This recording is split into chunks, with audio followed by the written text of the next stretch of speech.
بسم اللہ الرحمن الرحیم۔ الشیطان شیطان، یعدو ڈراتا ہے، کم تمہیں، الفقر محتاجی سے، واو اور یأمرو وہ حکم دیتا ہے، کم تمہیں، بالفحشاء بے حیائی کا، واللہ اور اللہ تعالی، یعیدو وعدہ کرتا ہے، کم تم سے، مغفرتاً بخشش کا، من سے، ہو اپنی، منہو اپنی طرف سے، واو اور فضلا فضل کا، واللہ اور اللہ تعالی، واسع وسعت والا، علیم جاننے والا ہے۔ یؤتی وہ دیتا ہے، الحکمت حکمت، من جسے، یشاء وہ چاہتا ہے، واو اور من جو شخص، یؤتا دے دیا گیا، الحکمت حکمت، فاپس، قد تحقیق، اوتیا وہ دیا گیا، خیرن بہلائی، کثیرا بہت زیادہ، وما اور نہیں، یذکروا نصیحت حاصل کرتے، الا مگر، اولو الالباب عقل والے ہی۔ الشیطان یعیدکم الفقر شیطان تمہیں مفلسی سے ڈراتا ہے، ویأمرکم بالفحشاء اور تمہیں بے حیائی کا حکم دیتا ہے، واللہ یعیدکم مغفرۃ منہ وفضلا اور اللہ کی ذات تمہیں اپنی طرف سے مغفرت اور فضل کا وعدہ کرتی ہے، واللہ واسع علیم اور اللہ تعالیٰ وسعت والا جاننے والا ہے۔ یؤتی الحکمت من یشاء وہ اللہ جسے چاہتا ہے حکمت عطا کرتا ہے، ومن یؤت الحکمت فقد اوتی خیرا کثیرا اور جس شخص کو حکمت عطا کر دی گئی پس تحقیق اسے بہت بڑی بھلائی دی گئی، خیر دی گئی، وما یذکر الا اولو الالباب صرف عقل والے ہی نصیحت حاصل کرتے ہیں۔ نحمدہ ونصلی علی رسولہ الکریم، اما بعد، سورہ بقرہ کی آیت نمبر 268 ہے، جس میں اللہ رب العزت دوبارہ ہمیں مزید اپنے راستے میں خرچ کرنے کے لیے ترغیب دے رہے ہیں اور ایک بہت بڑا اصول بتا رہے ہیں کہ ایک ہے شیطان اور ایک اللہ رب العزت کی ذات ہے جو ہے رحمان۔ تو اگر کبھی ہمیں پیسے کو خرچ کرنے کا دل کرتا ہے یا ہم فی سبیل اللہ پیسے خرچ کرنا چاہتے ہیں اور صدقہ خیرات کرتے ہیں تو گویا یہ سائن ہے کہ یہ اللہ کی طرف سے ہمیں اشارہ ہے، اللہ کی طرف سے ہمیں رہنمائی ملی ہے، اور اگر ہم اللہ کے راستے میں دینے سے بچتے ہیں اور اخراج کرتے ہیں جبکہ دنیاوی امور میں بے حیائی کے کاموں میں بے مقصد کاموں پہ بے دریغ پیسہ خرچ کرتے ہیں تو یہ گویا کہ شیطان کی طرف سے ہے، جیسے کہ اللہ پاک فرما رہے ہیں الشیطان یعیدکم الفقر شیطان تمہیں فقر سے ڈراتا ہے۔ کب ڈراتا ہے؟ ہر وقت نہیں ڈراتا، جب اللہ کے راستے میں دینے کی بات آتی ہے، جب کسی مسجد مدرسے میں صدقہ دینے کی بات آتی ہے، جب کسی غریب ضرورت مند کو دینے کی بات آتی ہے، تب وہ کیا کرتا ہے؟ وہ یہ کہتا ہے دیکھو تم نے ابھی دے دیا تو تمہارے پیسے کم ہو جائیں گے، تمہیں بعد میں بھی خرچ کرنا ہے، تمہارے بچے ہیں، تمہارا گھر ہے، تمہارا یہ ہے وہ ہے، تم ابھی اتنے پیسے ضائع مت کرو، اتنے نہ خرچ کرو، ان کو بہت لوگ دیتے ہیں، تم کیوں دے رہے ہو؟ ان کو بہت، ان کے پاس کوئی ضرورت نہیں ہے، یہ ایسے ہی مانگتے ہیں، یہ عادی ہیں، یا یہ کر کے وہ کر کے، فلاں مسجد مدرسوں میں تو بہت لوگ دیتے ہیں، وہاں کیا دینے کی ضرورت ہے، یہ لوگ خود کھاتے ہیں، ہمیں کیا پتہ ہے بھائی وہ خود کھاتے ہیں یا مسجد میں لگاتے ہیں، ہمارا کام ہے دینا، آگے جو کھائے گا اس نے اللہ رب العزت کو جا کے جواب دینا ہے، جو لگائے گا وہ خود بھی سرخرو ہوگا اور اللہ رب العزت کے ہاں اس کو درجہ اور مرتبہ بھی مل جائے گا۔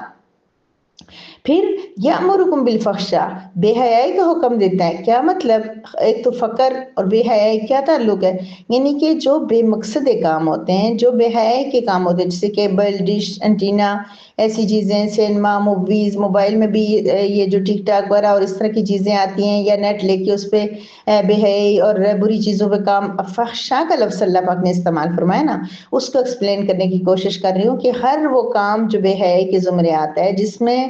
جس میں جو ہے نا انسان کی حیا، انسان کی شرم، انسان کے اندر جھجک، اور جو ایک اللہ رب العزت کی طرف سے فطری جو انسان کو تحفہ ملا ہوا ہے شرم و حیا کا، وہ سب جو جس میں ناپید ہوتا ہے، تو وہ ساری چیزیں جو کہ بے حیائی ہیں، تو ان سب کا حکم دیتا ہے۔ وہاں پیسے لگانے، اپنی ذات پہ لگانے، ایکسٹرا لگانے، فالتو لگانے، کتنا کچھ، یقین مانیے اگر ہم غور کریں تو ہم کپڑے ہی کتنے لیتے ہیں، جوتے کتنے لیتے ہیں، جیولری لیتے ہیں، گھر بار، ہم لوگ کتنا پیسہ جو بے ہے کہ بے مقصد کام، بے مقصد بھی اس کے اندر آتا ہے کہ جن کا کوئی فائدہ نہیں ہے، ضرورت سے زیادہ چیزیں، ان کے ایک ایک چیز کے بارے میں اللہ رب العزت ہمیں لے کے جائے 29-28 پارے میں اللہ رب العزت صحابیات اور صحابہ کو کہہ رہے ہیں کہ تمہیں جو نعمتیں دی گئی ہیں ان کا تم سے سوال ہوگا، حالانکہ ان کے پاس کیا تھا، کتنے مشکل مسائل اور سب کچھ، اور آج اللہ رب العزت نے ہمیں کتنے انعامات دیے ہیں، تو ایک ایک چیز، ایک ایک جوڑے، ایک ایک جیولری، اور ایک ایک جوتے، اور ایک ایک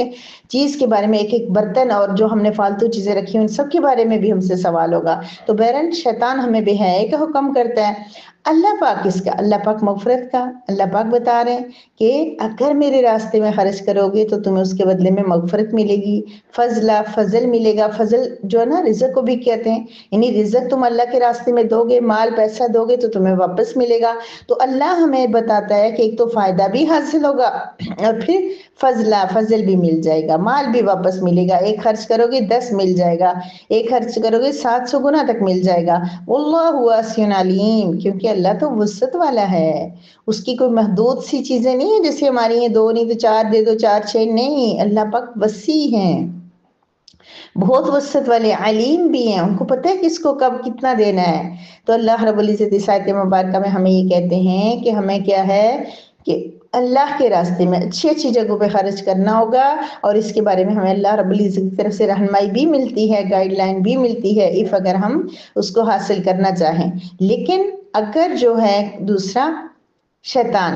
اگر ہم ایسے بالکل بے مقصدی چیزوں پہ ڈھیر سارے مال کو فضول خرچی میں گاتے ہیں، کیونکہ فضول خرچ جو شیطان کا بھائی ہوتا ہے، تو پھر یہ کہ وہ ہمیں شیطان اس کی دعوت دیتا ہے۔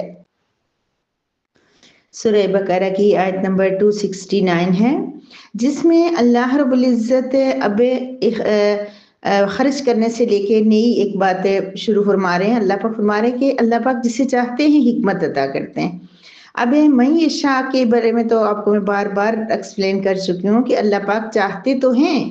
اللہ ہدایت بھی جسے چاہتے دیتے ہیں، اللہ حکمت بھی جسے چاہتے دیتے ہیں، اور ہر چیز اللہ اپنی مرضی سے دیتے ہیں، لیکن اللہ پاک مرضی جو اللہ پاک نے کچھ اصولوں کے تابع کی ہوئی ہے۔ اللہ رب العزت یہ نہیں کرتے کہ اٹھا کے ہزاروں میں سے ایک بندے کو اٹھا کے حکمت دے دی، نہیں، اللہ پاک دیکھتے ہیں کہ یہ حکمت کا تقاضا، حکمت کو کون جو ہے نا اس حکمت کو حاصل کرنا چاہتا ہے، ہدایت کو کون لینا چاہتا ہے، کون اس کے لیے فکر مند ہے، کون کوشش کر رہا ہے، پھر اس کے حساب سے اللہ رب العزت کرتے ہیں۔ اللہ پاک خود حکیم ہیں، حکمت والے ہیں، حکمت کے مطابق ہی دیتے ہیں، لہٰذا معیشہ کا مطلب اچھی طرح کلیئر کر لیں، اس کی وجہ سے کبھی پریشان نہ ہوں کہ اللہ پاک دیتے ہیں تو لہٰذا ہم بیٹھے رہیں، نہیں، ہم کوشش کریں گے تو اللہ پاک ہمیں بھی دیں گے۔ اللہ پاک نے کیٹیگری رکھی ہوئی ہے کہ جو بندہ کوشش کرے گا اسی کو دوں گا، جو محنت کرے گا۔ تو بہرحال اللہ پاک یہ فرما رہے ہیں کہ جس شخص کو حکمت دی گئی، اللہ پاک جسے چاہتے ہیں حکمت دیتے ہیں۔ حکمت ہے کیا چیز؟ حکمت بہت بڑی چیز ہے، حکمت کے اندر بہت زیادہ ڈیٹیل آ جاتی ہے۔ ایک تو یہ حکمت سے مراد قرآن کریم کا فہم ہے، سمجھ ہے کہ اللہ پاک کسی کو سمجھ کے لیے، اب حکمت ضروری نہیں ہے، ہم اگر ذہین نہیں ہے، ہمیں اتنی سمجھ نہیں آتی تو ہم کہیں کہ ہم تو حکمت نہیں حاصل کر سکتے، نہیں، ہم اپنی وسعت کے مطابق، اپنی استطاعت کے مطابق کوشش بھی کریں نا، یہ بھی ایک حکمت ہے کہ ہم کوشش تو کر رہے ہیں اس کو سمجھنے کی، ہم پڑھنے کی۔ جیسے میں نے آپ کو کہا تھا کہ میں آیت بیان کروں، ایک آیت ہوتی ہے، آپ خود اس میں تدبر کریں، غور کریں، تو اللہ پاک حکمت عطا فرمائیں گے۔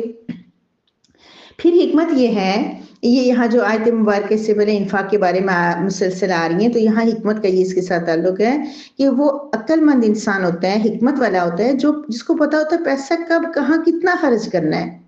کس کو دینا مناسب ہے، کتنے کپڑے میرے لیے کافی ہیں، کس سائز کے کافی ہیں، ہر چیز کو بیلنس رکھنا۔ جیسے نا کھانا بنائیں تو اگر ہم اس میں بیلنس رکھیں، نمک آئل زیادہ کر لیں، کم کر لیں، نہیں چیز اچھی بنے گی۔ جب بھی اچھی بنے گی جب وہ اکول ہوگا، برابر ہوگا، ضرورت کے مطابق ہوگا۔ تو ہر چیز کو ضرورت کے مطابق، استطاعت کے مطابق اس کو خرچ کرنا، اس کے مطابق کام کرنا،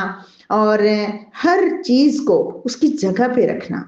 والدین کے حقوق کتنے ہیں، والدین کو کہاں کھڑا کرنا ہے، اساتذہ کو کہاں کھڑا کرنا ہے، بچوں کو کتنا ہم نے دینا ہے، کتنا ان کو اختیار دینا ہے، ہسبینڈ کا کیا مرتبہ، ہر چیز کو حکمت کے اندر بہت کچھ آتا ہے۔ بہرحال ہم یہ کر سکتے ہیں، یہاں تو اللہ باقی کہہ رہے ہیں نا حکمت جسے چاہتا ہے دیتا ہے، ہم اتنا کر سکتے ہیں کہ رب کریم سے نماز کے بعد مانگ لیں، یا اللہ ہمیں بھی حکمت دے دے، وہ حکمت جس کے ساتھ قرآن سمجھ میں آتا ہے ہمیں دے دے، وہ حکمت جس کے ساتھ زندگی بیلنس کرنا آتا ہے وہ دے دے۔ حکمت یہ بھی ہے کس کو کب نصیحت کرنی ہے، کہاں رونا ہے، کہاں ہنسنا ہے، ہر انسان کے اندر ایک پوری سمجھ آ جاتی ہے چیز کی۔ تو بہرحال اللہ پاک سے ہم نے مانگنا ہے اللہ پاک ہمیں حکمت دے دے، کیونکہ اللہ فرما رہے ہیں کہ وَمَن يُؤْتَ الْحِكْمَةَ فَقَدْ أُوتِيَ خَيْرًا كَثِيرًا، جس کو حکمت دی گئی اسے بہت بڑی بھلائی دی گئی۔ تو پھر ہم کیوں نہ مانگے اللہ پاک سے، اللہ پاک اگر حکمت اتنی بڑی چیز ہے تو ہمیں عطا کر دے، کیونکہ جس کو حکمت مل گئی نا، جس کو بیلنس رکھنا آ گیا، جس کو پتہ چل جائے گا کس کو کہاں رکھنا ہے، کس کو کیسے چلانا ہے، تو اس کی یہ دنیا کی جو عارضی سی زندگی ہے نا یہ بھی بڑی بیلنس ہو جائے گی، اس کا وقت اچھا گزرے گا۔ پھر یہ کہ حکمت مل گئی نا تو قرآن مل جائے گا، حکمت مل گئی تو حدیث مبارکہ مل جائے گی، حکمت مل گئی تو ہمیں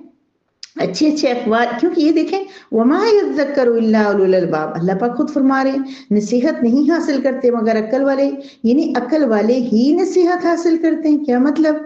یعنی اللہ پاک فرما رہے ہیں کہ جن کو سمجھ یہ حکمت ہوتی ہے نا، جن کے اندر کچھ مطلب پھر وہی بات آتی ہے کہ اللہ پاک نے کسی انسان کو ایسا نہیں بنایا کہ اس کو بالکل اس کے اندر صلاحیت ہی نہ ہو۔ اللہ پاک فرما رہے ہیں عقل والے، یعنی عقل کو استعمال کرنے والے، غور و فکر کرنے والے، سمجھنے والے جو ہوتے ہیں وہی پھر کیا ہوتے ہیں نصیحت حاصل کرتے ہیں۔ تو میری پیاری بہنوں ہم نے اپنا جائزہ لینا ہے کہ ہم کیا حکمت ہمارے اندر ہے یا نہیں ہے، اگر نہیں ہے تو ہم نے رب کریم سے مانگنی ہے، لیکن ہم عقل والے ہیں یا نہیں ہیں، ہم نصیحت حاصل کریں گے یا نہیں، اور پھر ہم حرج کرنے کے مسئلے میں شیطان کی بات مانتے ہیں یا اللہ کی طرف سے بھیجے ہوئے فرشتے کی بات مانتے ہیں۔ ٹھیک ہے، شیطان ہمیں زبردستی کوئی کام نہیں کرواتا، لیکن ہمارے دل میں یہ خیال ڈال دیتا ہے، اور جب ہمارے دل میں ایسے خیالات آئے نا، جب بھی ہمیں برے برے خیالات آئے تو ہم سوچ لیں کہ وہ کر رہا ہے اور ہم نے اس کو رد کرنا ہے۔ اللہ رب العزت کہنے سننے سے زیادہ عمل کی توفیق عطا فرمائیں۔ وآخر دعوانا ان الحمد للہ رب العالمین۔